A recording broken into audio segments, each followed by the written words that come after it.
Hello, everybody. Welcome to the final session of the Building Resilient Brands Summit about the state of programmatic in Southeast Asia. In this session, we'll be, doing a deep dive into the latest emerging trend, but a lasting impact that we are seeing in terms of gaming. And I'm welcoming a bunch of great gentlemen with me, Rohan Mahajan and Joby Tan. Gentlemen, why don't you go ahead and introduce yourself? Sure. Hi everyone, this is Rohan Mahajan. I'm working with Omnicom Media Group Indonesia. I've been in Jakarta for the last 3.5 years and working with the group for almost about 5 years now. Gaming for me has been an exciting journey by myself. I'm an avid gamer, used to play long back Counter-Strike in college, and now with mobile gaming such as Clash of Kings and PUBG coming in a big way. So very excited to be here. Thanks Rajesh. Over to you, Joby. Thanks, Rohan. Hi, everybody. My name is Joby Tan. I'm the head of global business development for gaming here at InMobi. I've been in InMobi for the last 4+ years, and I've been in this space since 2011. So I've been doing this for quite some time, working with publishers and developers globally ever since. I, like Rohan, also played games in college. It was the first time I ever experienced fast internet, and we played this game called Quake 2. So it ages me a little bit, but had a great time playing that. And now I play games for a living. In the office, I'm playing games every day, and my coworkers are wondering if I'm working or if I'm playing games. And I tell them I'm working real hard. I love shooter games, space shooter games, huge Galaga fan, and all the new shooter type games as well. So, amazing. Yeah. Thanks a lot, Joby. And we'll put you to the test if you're working or not. We'll definitely look at that today as we go through this session. But as we open it up, right, the first thing that I'd like to ask you guys is, what comes first to your mind when you think about gaming and mobile advertising? Joby, you can go first this time. Yeah, when I think about gaming and I think about mobile advertising, I always view the game first. Being a gamer, working with games, the number one question in my mind is it fun, right? Will I keep playing? Is it fun? Is it something I haven't seen before? Because many of these games today, you're seeing copies upon copies on copies. So every time I see something new and exciting, I gravitate towards it. It's fun. It makes me want to play. It makes me want to play again, which is extremely important in this day and age because that's where your audience is, right? So you want to keep playing. And also, I'm a big music buff. I love music. I love great music. And every time a game has good music, it totally engages me and makes me want to keep coming back. And at the end of the day, that's what it is, right? Keep coming back, having a captive audience, and then the advertising piece will fit in, right? And that's just how it works. Having a captive audience, an audience that enjoys the time that you've given them with the game. Wow. So, Joby, next time I'll probably, recommend a lot of gaming studios to kind of sign up OSTs for their gaming, releases so that please. But yeah, Rohan, over to you. What's the first thing that comes to mind with gaming and mobile advertising? Yeah, I was going to say, I wish I had time like Joby to play in the office. I'm working hard, Rohan. I'm working hard. Amazing. So, yeah, I mean, gaming, so from being a hardcore gamer back in the days to now being a casual gamer, times have changed. I enjoy more of those fun-loving games, like Joby said, that it's all about, if you're having fun in the game, and that's what makes you want to come back again and spend more time. And especially when you're playing games, you get addicted to it, and it's a common human behavior. And we've seen that, like, within hours and hours go by and we're still on that game. So it's very engaging as a platform, as a game itself. If it lets the audiences be themselves and level on level they can go forward. So that's what gaming is for me. Advertising, definitely, what it does, it monetizes the the gaming community as well as the organizations next to it. But on the other side, when it comes to the brands that we work with, it gives them an audience which is very engaged, which is very much there. They are not going to go out of it. They're not going to skip it. They're going to be watching it. They can probably engage with it if we have the right creative next to it. So it's all about, how do you want to purpose your brand or show them in front of the audiences that are there on these gaming platforms, there on these games, and the right way. So I would say those everything, both gaming as well as advertising, they work in hand because that helps both sides of the coin. Amazing. The network effects always seem to amaze us. And thanks for triangulating that bit, right, where you've just called out that everything basically comes with the engaged consumer. And just in the previous session, we basically looked at a 2x increase in terms of just the user base last year within Indonesia specifically, almost a 3x increase in engagement itself, right? And that was probably because a lot of people were perceiving it as entertainment and relaxation today, right? Now, however, what have you seen as the existing perception among advertisers and brands in this day and age when gaming actually is becoming very mainstream among consumers? To start with, Rohan, if you could share. Yeah, that's a great question, Rajesh. I think gaming as a platform and especially e-games have really picked up in the market. There's a lot more there's a lot more companies and organizations, brands as well alike, are investing their time in understanding how to reach out to these audiences through e-game platforms. So these e-games would have a bunch of casual games and hardcore games with the gaming community next to it. So some of our brands like HP, for example, regionally and locally, we are very active when it comes to gaming communities, gaming publishers, gamers as a whole, going to colleges for conducting games as a sport.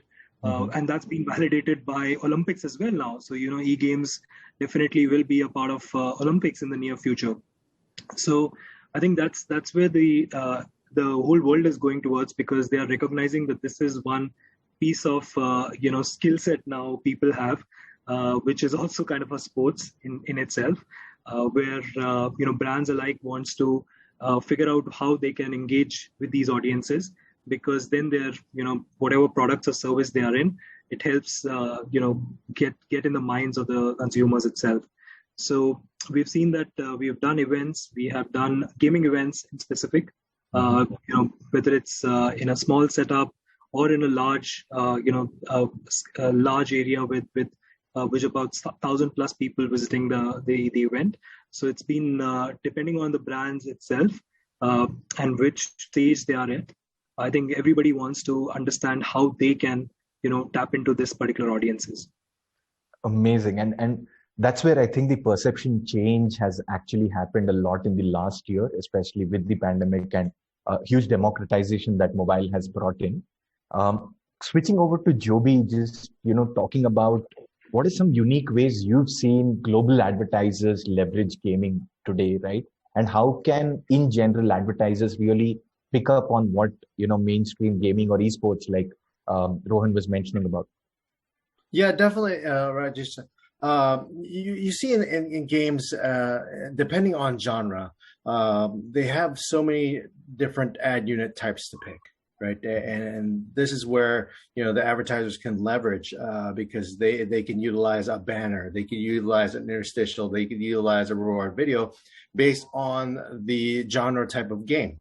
Right. When you look at more mid-core game, a game, even take a step further and you look at a game that's played landscape instead of portrait, right? You are opening yourselves up to a whole different a variety of ad unit types. Larger video, longer video, video that engages more, or you could open yourself up to playables as well. right? There's something that InMobi does, for advertisers and services, the publishers alike, because, in terms monetizes their inventory that way. So it's a wide gamut of options that the advertiser can choose, and you could also take a look at another way you could take a look at genre to differentiate the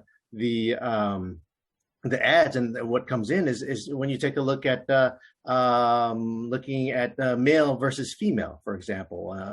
A puzzle game. A puzzle game skews sometimes higher on the female, and then you get more advertisers that will want to target the female audience.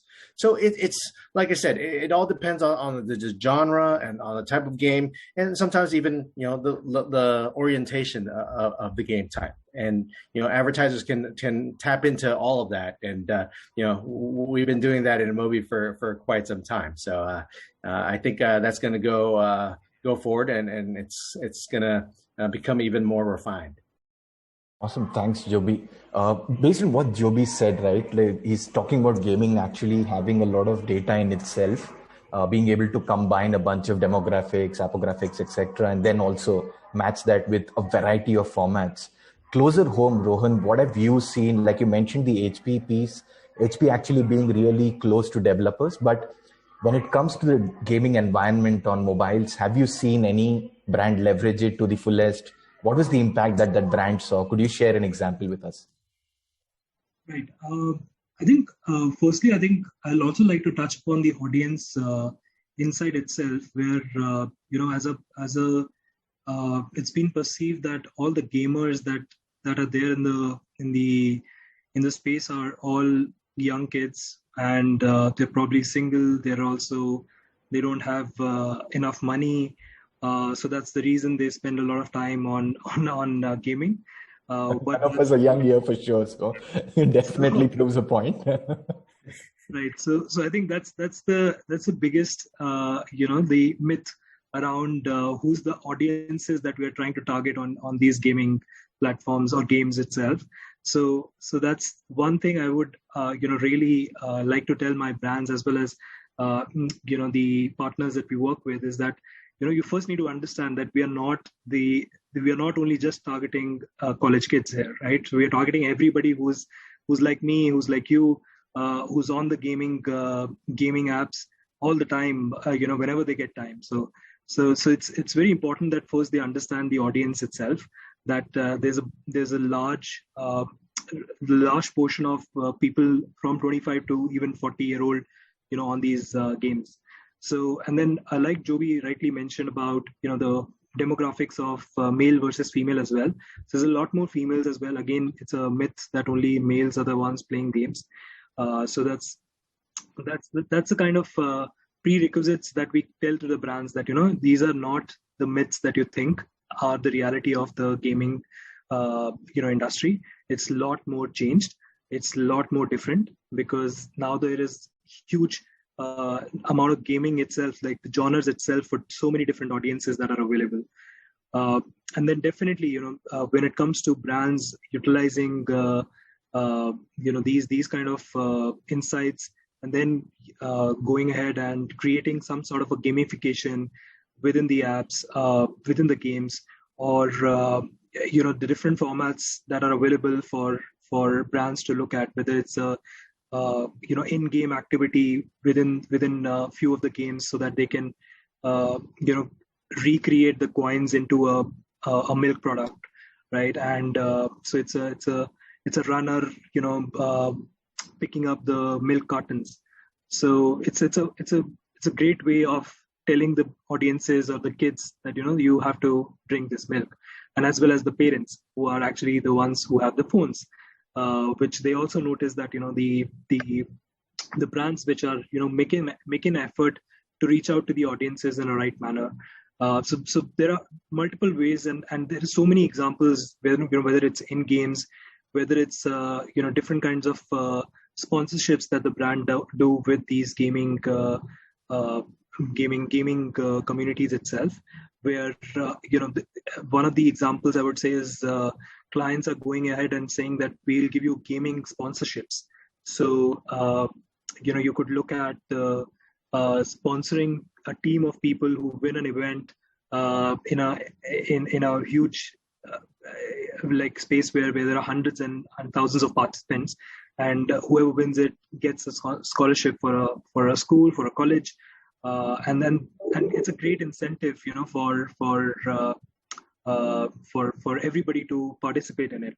So I think there's, I won't say there's one example to it. There's so many brands trying and figuring out which works best for them. And year on year, they continue with this. So they continue with whether it's the sponsorships, whether it's the events. So last year it was Counter-Strike. So this year it's going to be PUBG, and the next year it's going to be Mobile Legends. So the games might change. The objective is very similar, I think, and that's the repetition that a brand has to follow. That take a stance of what they want to go into the market and who they want to target. Mm-hmm. So whether it's a banking client, it's still possible for them to participate in something like this, where they are showing that they are a bank, but they can support a scholarship for some kids by letting them be in their own space, but also growing the whole economy as a whole. So I think there are different aspects of how a brand can look at it. Awesome. And Rohan, I think there you basically ended up sharing a couple of broad things, and thanks first up for actually breaking some of those mythbusters out. It's not just a young urban man's game, it's a lot of women as well. And then also brands are not just advertising, they're also figuring out how to grow the community, develop a community itself, and pushing the envelope over there. Joby, therefore, like something that's very close to your heart, right, about the developer community in Southeast Asia. I reckon recently, started scaling your team here in Vietnam, etc. And so how are you seeing the entire developer community here? What are you planning to do for the entire community in Southeast Asia? Well, we're definitely looking to create long-lasting, relationships within the developer community. In the past, there has never been an InMobi representative, on the ground in these communities. You named Vietnam as one of the countries that we're starting with, and Vietnam has been a hotbed of new studios, popping up every day. Hyper casual is extremely popular there. And I think it might stem back to the original Flappy Bird hyper casual game, that you guys remember from a few years ago, right? That was a huge hit. That guy was so much of a rock star, he went into hiding because everyone wanted a piece, right? Everyone wanted a piece of him. So we've definitely hired there to be a part of the community, represent InMobi there, and have someone on the ground to represent these studios and be a voice for them. Be a voice for them of how they want their games represented. Which brands and which monetization partners do they want to work with? Brands that understand their audience, brands that could studios that can promote brands, right? And studios that can get brands excited about these new products that they're pushing through. And also, in the future, what we're looking to do is what has not been put forth yet was, picking the actual brand that matches the game, right? Right now, everything's been, programmatic, and that's how it's, the whole budgets are scaled. But, what we're looking to do going forward is, how does this brand match with the game type or the genre type or even the game title, right? And that's something that we're looking to do. Awesome. And I already see Rohan smiling, actually, because I see that he's probably already done a few of those. So Rohan, before you just share a bit about how a brand can actually match with a game genre or a certain category, just wanted to understand a bit, how do brands really look at gaming media today? Is it innovation or is it scaled buying? I think it's a different. It goes into what the brand's objectives are, and every brand will look at it very differently. So there are times when a brand just wants to connect and and reach out in a different platform. So definitely they have reach-based platforms, with Facebook and YouTube's. So they are just want to reach out to incremental audiences which are not there, or whether it's the a different channel where they want to reach out to the same audiences with a different mindset. And a bit earlier, Joby had mentioned about the format itself. So there is a different experience when it comes to horizontal versus vertical. Mm-hmm. So you could have different formats when it comes to how the brands want to showcase this. So I think it goes back into what's the brand's objective, and what we've also seen is that there are certain myths again in the sense that when it comes to gaming as a platform, they feel like whether or not so it's the same catch-21, right? You go to YouTube, you have a skip button, but you feel like, okay, but my brands, everybody is there, right? So you want to advertise. Similarly, you are on a gaming platform, so you say, people are more interested in playing the games rather than watching the ads. True. So that's a mindset of how brands want to think that, okay, maybe they are not there to see the ads, so maybe it's not the right platform. Or they would just say that whether or not my brand is more secure when I advertise here. So it's not as big as a Instagram where you have even the quality measures sometimes failing in a platform like that. But then there's still a sense of security in terms of brand safety and saliency. So there's a lot of emphasis now that brands give about whether or not once I advertise on these games, they are the right games that I'm advertising. And especially when it comes to programmatic, in the past, we've seen that as an SSP, there are thousands of games and you really don't know where the ads were coming in the past, right? But there have been so many measures that have happened over the years that now it's not the same as what it used to be, right? So I think it's some of these things is what brands need to understand, and I'm sure the agencies and guys like yourself are Joby and the team and everybody in the same space try to educate everybody, that especially the brands who wants to take their first step in gaming, that these are certain things that have already been taken care of. These are certain measures that are already there in place. So those really help boosting the confidence of the brands itself to start advertising in gaming. And definitely, programmatic as a channel has grown, right? We've seen that in the US market, it's almost like 70-80% of all buys happening through a DSP now. And that's also something that we've seen in Southeast Asia. There's almost more than a 60% buys that happens traded through a DSP now. Yeah. So definitely, there's much more evolvement of technology when it comes to buying of media on games.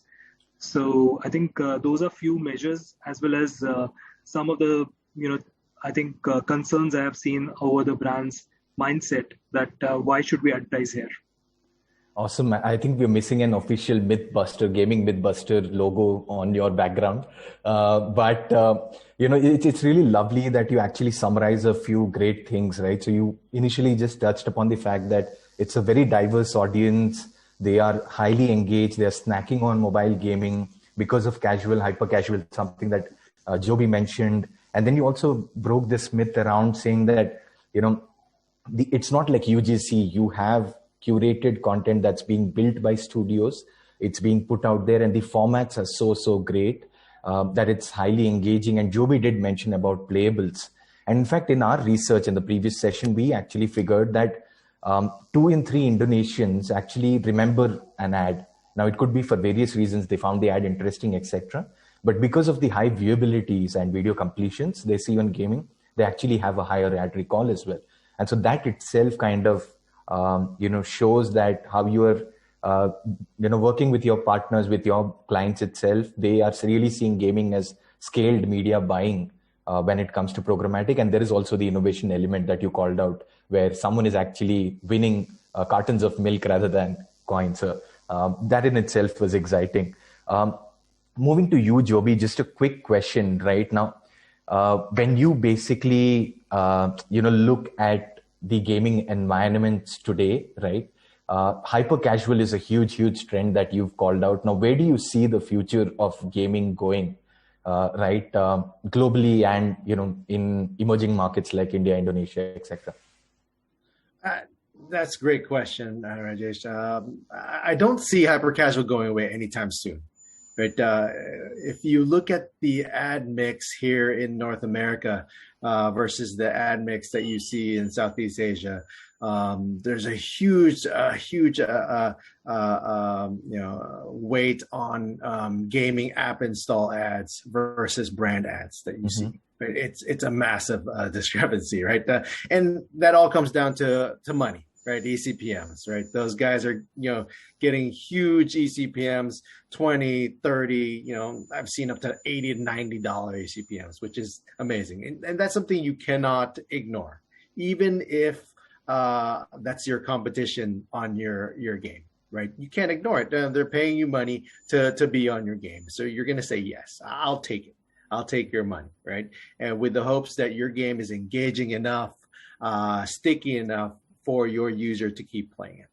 But that's why, the hyper casual and, casual games, I don't see them going away because they're keep on investing on buying new users and getting new users and, investing on, buying new games or creating their own games. It's a vicious cycle. I think they have to keep creating the content and keep creating new content because they might lose the content from the ads that they display in their game.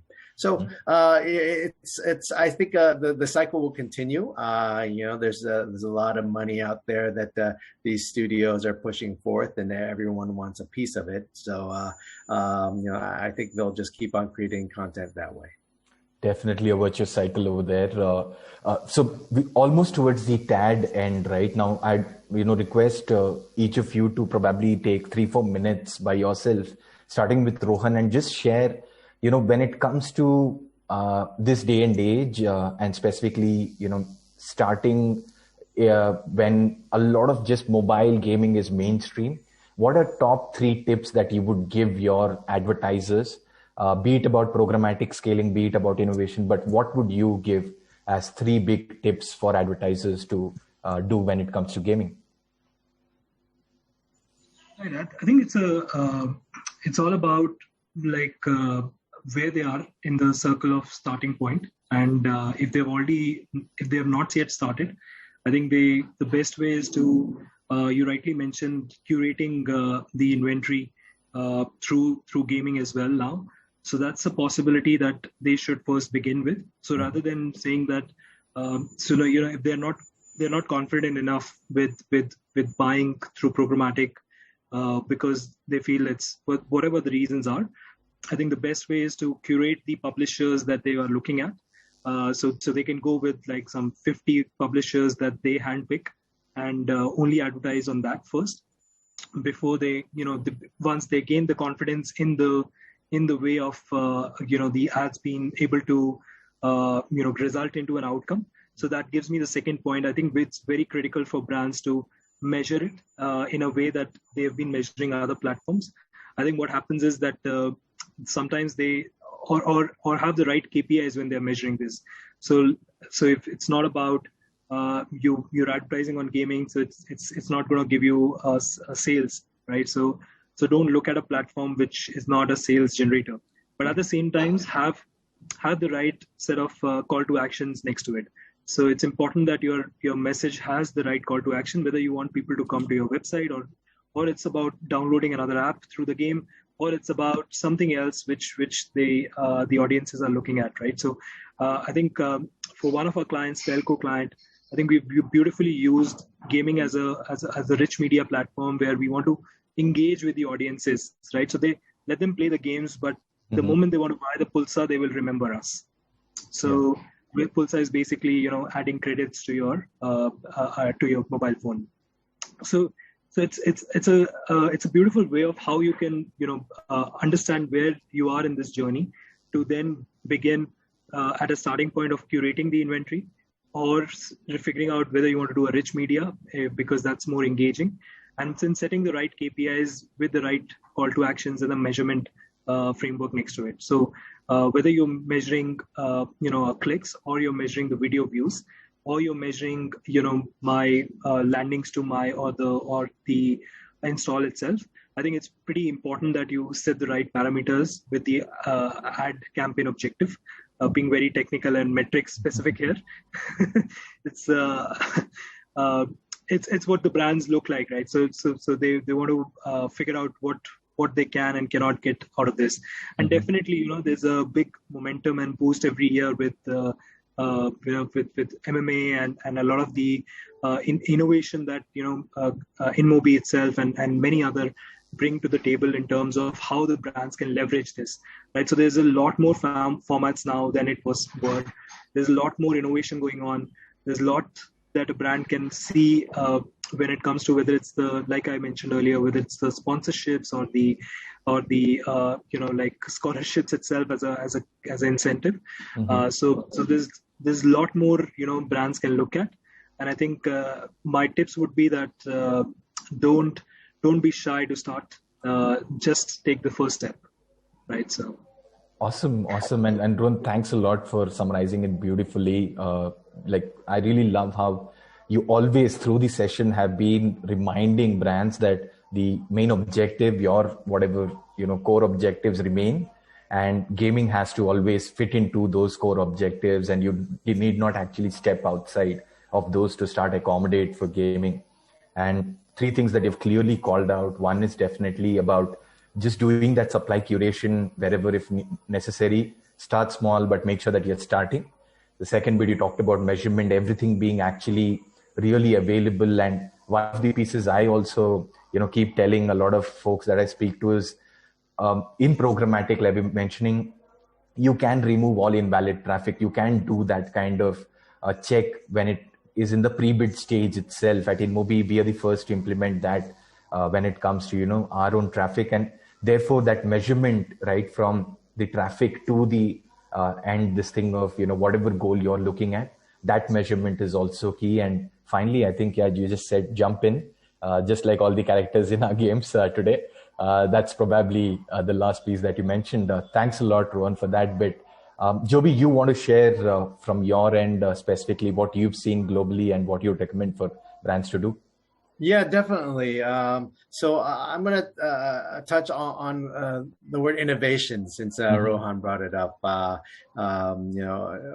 InMobi, I see constant innovation happening over here. One of the new exciting projects that we're working on is putting in brand in game brand sponsors. When you're racing a car, one of the billboards on the racetrack is Toyota. All right. If you're playing a runner game, you're seeing a banner of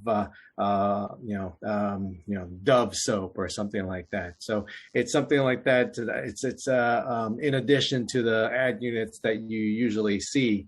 And something like that is really exciting. Something like that we talked about maybe 10 years ago when I first started this industry, but it didn't really see much traction yet. And now that advertisers are seeing the value of their audience and this captive audience, I think they're seeing the value of running something like that, something that's more native to the game itself. So that's real big. I primarily work on the supply here at InMobi, and I tell all the publishers that we work with to pick a mediation platform that can service all types of networks. Servicing all these networks will give them access to all types of advertisers around the globe internationally. And I think that's real important as well, because, an audience isn't just in one country, right? We could work with Indonesian developers, Vietnamese developers targeting a US audience, or, a US audience targeting the, Indian audience. So, you definitely want to work with a partner that can service you in all those, ways and forms. Also, somebody that can, not only, bring you to one ad unit versus another ad unit. I think here at InMobi, we pride ourselves in being able to service, all the ad units, including the brand new innovation that I spoke about earlier. But being able to focus on banner ad units, which is probably the oldest ad unit out there, right? Which we thought was dead, but it's not. It's alive and well and kicking. And you see it, and every time I see a banner ad, I compare it to watching a football match. It's a tiny little ad on the side of the pitch. When I'm playing or seeing some action right there, I'm looking at the action. When there's a break in action, I'm seeing the ad that's right there, right? So you want to be able to work with a partner that will give you these options, and it'll set you up for success. Awesome. Thanks a lot, Joby and Rohan. I think we're at the end of our time as well. Thanks a lot for, quite succinctly putting all your thoughts today. And as I was mentioning earlier as well, Rohan, thanks for being the official Gaming Mythbuster for us today. It was a really enriching session. And thanks a lot, Joby, for bringing in the global perspective that, a lot of us need. And quite rightly, we've actually seen, a lot of Japan developers going into the US, a lot of US folks actually bringing games into the regional, audiences. And so truly gaming is something that is very, very global, does not really have any, language barriers, etc. And so that's something that I think is as mainstream as it gets today. And it's basically just on the advertisers now to pick them up. It's ready, set, game on for them. So thanks a lot again, Rohan and Joby, for joining us. It was a real pleasure having you guys over at the Building Resilient Brands Summit, State of Programmatic Southeast Asia. Thanks, Rajesh. I think it was a really great session with both of you, and I hope the audiences would have enjoyed it.